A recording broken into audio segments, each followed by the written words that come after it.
blouses and sweatshirts and rompers. Oh my! Hello there, welcome back to the June Made channel. I'm Paula Jean, and today I'm sharing with you some of the things that I made in June, more or less, kind of end of May to beginning of July.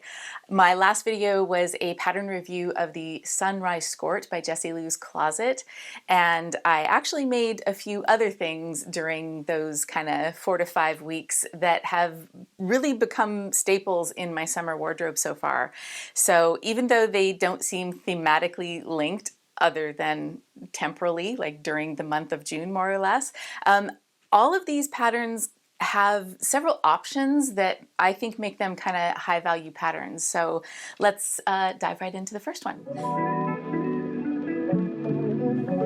This one is the number 9 RØNNE, and I apologize to any native Danish speakers out there for a cringeworthy pronunciation of that word, if that's what has happened. But this pattern is from a pattern company out of Denmark called How to Do Fashion. It's an indie pattern company that kind of has a modern vintage modern vibe to it. Nana, the designer, definitely has that kind of style sense to all of her clothing and patterns, but I find that they, even though they have a nod to other eras, all of her pieces, they work very well with a contemporary wardrobe as well. So this is a blouse pattern that comes with 2 different, very different actually, views. So view 1 is this blouse with these ruffled, poofy cap sleeves. It's got a banded collar that comes all the way around and forms the front placket of the blouse. It's got some pleats down at the waist, kind of for some bust shaping, and then it's got this cute ruffled peplum around it. I've seen a number of versions of this online, people who have made it in an organza that is either sheer or embroidered or beaded, and they've made it as a topper for a wedding dress or a special occasion dress that's either spaghetti strap or strapless, and they're just really, really lovely. So I think this is a great pattern for that option if you have that need in your wardrobe this summer. But view 2, which is the one that I made, is kind of more of a 50s inspired blouse. It's sleeveless, it's got a tie front at the waist, it's got this cool all-in-one collar that you can, kind of pop up if you want to. And I made the muslin for this blouse probably like 1.5 years ago, but it was actually making the Sunrise Skirt that made me want to make this blouse kind of right away, because I thought the 2 looked so good together. But this actually looks good with a great many things in my summer wardrobe, so I'm really thrilled to have finally made it. A couple other features is I was really surprised that this didn't have a bust dart, and I thought that I would have to add one after I made the muslin, but it turns out that I actually didn't. There was somehow enough space in here for my bust, so the patterning is really, really great. There are darts, however, at the back waist here, and there's also back shoulder darts, which I think is really nice if you kind of have any kind of forward shoulder situation going on. Then that makes it a little bit easier to fit that over the shoulder really nicely. And then the front also has, so let me show you the kind of how the neckline works. This is all a facing that comes all the way around, and that all-in-one facing and neckline is seamed at the center back. And then for the ties are actually a separate piece, which I really like that as well. A number of patterns that have a tie front waist, oftentimes it's just cut right on, and so, which is fine. It can sometimes create a little bit of an issue when you're trying to lay out your pattern because it takes up a little more fabric. But this is actually a separate piece, and then there's a facing piece for it as well, so it's very neatly finished. And I found it also helped with the pattern layout so that I could get the piecing kind of wherever I needed to. I actually had changed the shape of the tie. Where it attaches to the blouse is the same, but the original pattern piece was sort of longer and more bulbous. And after making the muslin, I just decided to slim it out a bit and shorten it, and I'm really happy with how that ended up. So that is the number 9 RØNNE, and I'll leave links to all these patterns obviously down in the description. The only thing that I find frustrating is that now I want one of these in every single color, but I think my next one is probably going to be a white one, because sometimes I go into the closet and I go, oh, I wish I had this blouse but in white. So that's going to be coming. Next up is the Sunday Romper by Love Notions. I picked up this pattern on a $5 Friday. If you are on the Love Notions emailing list, then you get a little treat in your inbox every Friday where she highlights a pattern that she puts on sale for $5 for 24 hours. And so I picked up this pattern on one of those. I am so glad that I did. This is another pattern that comes with so many views. You can get so many garments out of just this one pattern. Basically, it comes with 2 bodices and 2 bottoms. For the bodices, you get a short dolman sleeve and a tank version. Both versions have a V-neck in the front and the back. And then the bottoms, you get a pant or a skirt, and those you can do in any one of, well, 2 lengths that are marked on the pattern, but you can cut off the length wherever you want to. And also the bodices both come in a regular version and a full bust version. So all the bases are covered here. It also has pockets, which you can omit if you want to. I don't know why you would want to omit pockets on anything, but you do you. So the fabric that I used for this was fabric that I got for free from a friend of a friend. So my friend is part of a mom group in our neighborhood, and one of them had some yardage of this fabric that was apparently hand dyed, and apparently it's from a very like shishi LA designer whose name I did not know, so I do not remember it. So sorry for that. But I took one of the 4-yard pieces that she had, and it is super, super soft. Like, I posted pictures of this on Instagram, and I mentioned in the description that I feel like this is the kind of fabric that is worn by people who don't do their own laundry and just float from room to room. But you know, it came into my hands, so I went ahead and made myself the loungiest thing that I could think of. So sort of like my little at-home spa outfit. So I did all the bells and whistles version. So I did the dolman sleeve top and the full length pants bottom. This is my wearable muslin, and I think on the next one, the only change that I need to make is shortening the front rise a little, which is a common adjustment for me. And I deepened the V of the neck in both the front and the back by 1 inch. I just kind of wanted it a little more slouchy and stuff, and then I added these 2 little ties at the back because I kind of like that look on garments that I've seen around, so I did that for myself. And for the ties, I literally just cut off a strip of the fabric and I pulled it to roll it, and then I put a knot at the end, so these are like not even finished, so but they work great. This is so comfortable. I mean, you can tell by looking at it that it's comfortable, but it's the other cool thing about the pattern is that even though it's a jumpsuit or a dress, depending on which version you make, there is a waist seam, and it's the waist seam that is sewn up and forms the casing where you put the elastic for the elasticated waist. So you might find that a little bit easier to fit, because sometimes all-in-one piece jumpers or rompers can be a little finicky to fit, like if you're trying to figure out your whole torso. This one you can kind of separate it into upper body and lower body to do those adjustments if you need to. I also really love the design of the pocket. It's It's got this little angled corner here. I know this is really hard to see on this crazy fabric, but it's an angled pocket that I just think is really, you know, kind of nice. Little elevates it a little bit, and yeah. So I generally just wear this at home. Although on my husband's prompting the other night, we were walking to go get ice cream, and he's like, "Oh, just wear it. You look great."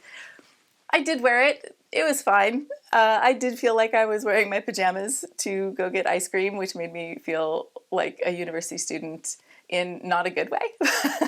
I would definitely make another version of this in another color, maybe a solid color. You could easily dress it up or dress it down. You could make the dress version as a beach cover-up or a kind of an easy breezy do anything dress.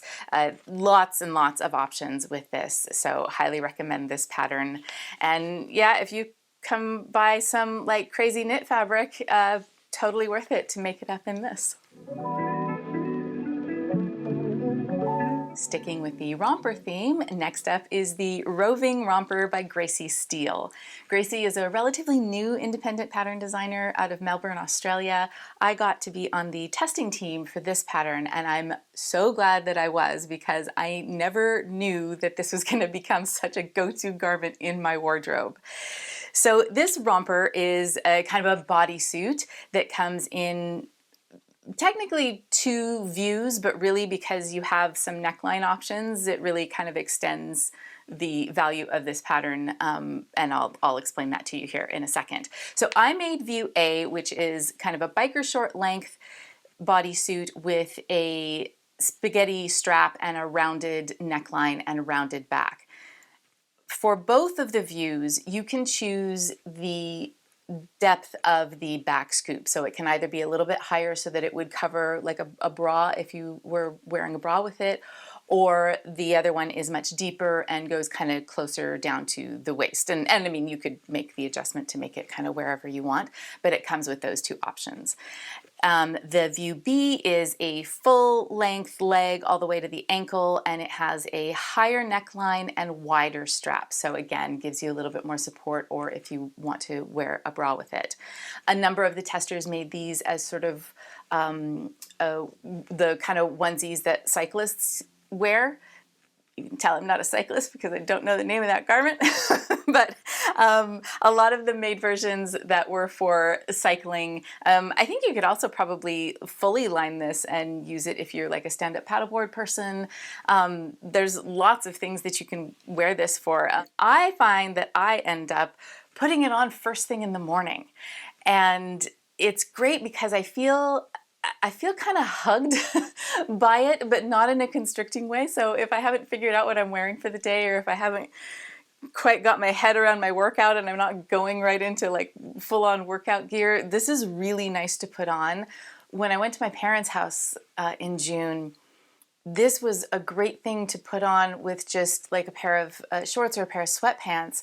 And I felt like I can kind of do my early morning stretching before I've gotten my day going without feeling like I'm exposed, because without doing too much TMI, what I wear to bed is not suitable for walking around a house, especially as a house guest. So this kind of took care of that for me. And I also wear it with short skirts, as she suggests, and I've worn it so much that my tester garment is already pilling. Granted, I used like a remnant fabric. This is it's a rayon rib knit that I got as a remnant or end of bolt at Joann's. I don't think it's meant for like everyday wear or excessive use, but it worked great for this garment, and I loved the color. So let me give you a little tour of the inside, because if I didn't mention before, both of the bodices are fully lined, and you have the option to put some wide elastic in the bottom, which is what I did, and make a shelf bra. So I put in 2-inch elastic, and that's probably the limit of width that you could use. You could definitely use thinner elastic, but I just stitched it to the lining, and then I folded it up and did a zigzag stitch along there. Also, this ends up being a very robust garment because it is made by sewing elastic into the seams when you're attaching the bodice to the main, the lining to the main garment. So the necklines and the underarms all have elastic that is sewn into them. I only had 3/8 inch elastic on hand, so that's what I sewed into it. But if you had 1/4 inch elastic, then that would kind of make a perfect thing. So, and the way that you put it together is kind of similar to the way you would do a bathing suit, like if you were making a reversible bathing suit. So by stitching in that elastic, it kind of flips that facing to the inside. So on the outside, you have a nice clean finish. And the straps are also elasticated on the spaghetti strap version. I really like too that it is a seamless front. Because it's a seamless front, it means that the back crotch seam actually comes much further toward the front, so that this seam sits a little bit more forward than you might be used to in like leggings or something, but it really makes for a nice elegant front. I actually have thoughts of hacking this into a halter version and maybe flaring out the legs a little bit. I don't know, I guess somewhere in my psyche I think I'm going to be invited to a disco party or something. My birthday's next month. Maybe somebody will have a disco party for me. Anyway, so that is the Roving Romper by Gracie Steele. Now, if you've been around these parts for a minute and you remember my t-shirt sleeve experiment from way back when, and you were wondering whatever happened to those striped rib sleeves that I made, the wait is over. I have finally used them, and I used them on the Green Style Ultra Crop sweatshirt. Okay, this pattern comes with about 489 different views, and I'm only being maybe this much hyperbolic. It has a regular front, a zip front, hood, no hood, regular sleeves, no sleeves, bishop sleeves. All of the sleeves have the option of having a pieced stripe down the sleeve. You can do a piece down the shoulder. You can do a piece down the center of the hood. You can do all in one piece of the shoulder and the sleeves all the way down. And even with all of those options, I did something different. So anyway, so I made the ultra crop version. I had a little bit of leftover fleece from the gray sweatpants that I made, and I had been wanting to make this kind of garment because I've had visions the last few summers of making something very similar to this in a lightweight SPF mesh type of specialty technical fabric, provided I can get my hands on some. Just because I want to have more garments that I can wear that are physical sun barriers, so I'm not slathering on sunscreen all the time, all day long. So I did this tester version in the gray leftover fleece, and I managed to use my striped sleeves, and I'm really, really happy with it. So I did the, like I said, the ultra crop version, and normally you would put a zipper here in the version, like in the instructions that comes with it. I decided to just extend the center front and make a little placket and put 2 snaps because I didn't want to fiddle with a zipper that short. I also, for the ribbing, I had curved the end so that when it meets up here, it's kind of more like a kind of an upside down bomber jacket collar. And I really liked how that worked out. I also did the hood version, and I did the color blocking stripe down the center, and I had some leftover stripes, so I put some stripes on there and made this little beast. I cannot tell a lie. Well, I can, but I'm not going to. When I was first putting this together and I put the sleeves on with the hood, I was like, oh look, it's like I typed Assassin's Creed meets My Little Pony loungewear into ChatGPT. So I was a little like, I've gotten over that. I now love this thing. Again, this is a really great thing to throw on if you're up early and you just want your shoulders to have a little bit of something over them, but you don't want to put on like a whole sweatshirt. I find that this is really cozy, and I think it will work great for that purpose that I was just mentioning, to have it in a lightweight, kind of meshier, airier fabric, but something that can protect you from the sun. You might even be able to wear this as an option instead of a rash guard, like something that's a little bit more easier to take on and off. That might work as well.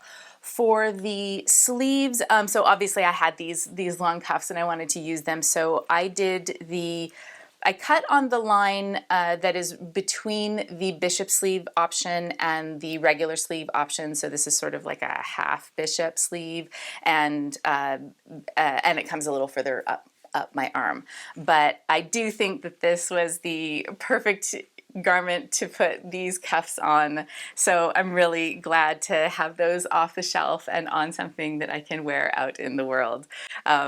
So that takes care of the saga of those. And of course I can also wear it with the rainbow t-shirt that they were originally on. So it all comes full circle and they're a little happy family again. So that was what I made in and around June. I've got some other sewing plans for the rest of the summer coming up. I got a project that I'm doing for my dad. I have a bathing suit dreams in my head, and I'm also want to make myself a new dress for my birthday that's coming up in August. So I will save that for another video. I am starting to glisten because it is getting very, very warm in here. And I know a lot of people around the country and the world can relate to that. So I will wrap up with you here. I hope you are having a lovely summer so far, that you are finding time to enjoy yourself, that you're staying hydrated and staying healthy. I will see you next time.